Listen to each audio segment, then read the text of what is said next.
Hi hello नमस्ते भल अछ तो समस्ते नमस्कार। बहुत बढ़िया सुवर्ण सुजोग गोटे आनिकिना आइछन आमर केंद्र सरकार बीमा सखी योजना डिसेम्बर 9 तारिख रे डिक्लेरेशन ही जाइछे। इटा खाली महिला मानकर काजे तो इने खाली महिला माने ही लाभ उठे पारबे जेनटा कि 2,16,000 जाए से माने इने इनकम करि पारबे।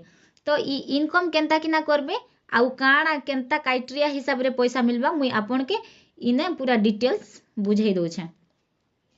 तो इटा अप्लाई करबा काजे हला एज लिमिटेड 18 रु 70 वर्ष बयस हिथिबा दरकार, शिक्षागत दक्षता 10म पास करिथिबा दरकार। इटा गोटे LIC एजेंट। तो LIC एजेंट हेले आपन के काଣା करबा काजे पड़बा आपन माने LIC एजेंट ही सारिछन। तो फास्ट जेन आपन को ट्रेनिंग टा स्टार्ट हेबा ई ट्रेनिंग रे आपन के फास्ट ट्रेनिंग चाली थिबा आउ आपन को माने पैसा दबाटा स्टार्ट ही जीवाना पैसा मिलबाटा। तो जेनटा कि फास्ट तो आपन के 7,000 टंका मिलबा जेनटा कि प्रति मास रे मिलबा। तो 7 गुणन 12 करन केते ही गला आपन कर 84,000 ही गला। सेकंड वर्ष 6,000 टंका मिलबा प्रति मास रे 6,000 टंका मिलबा। तो 6,000 इंटू 12 कले 72,000 ही गला। थर्ड ईयर रे काଣା हेबा 5,000 टंका मिलबा प्रति मास रे 5,000 टंका मिलबा। तो 5,000 गुणन 12 कले आपन को 60,000 ही गला।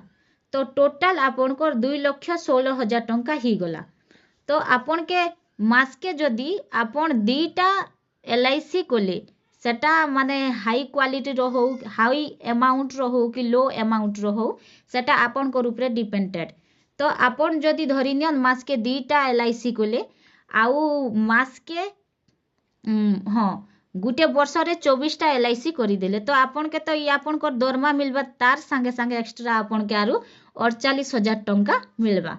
तो वर्तमान ई योजना स्टार्ट ही सारला ना आउ आपन माने इनर अप्लाई करबाटा स्टार्ट करी दियन ओ अप्लाई करन आउ सुवर्ण सुजोग के हाथ छड़ा नहीं करन।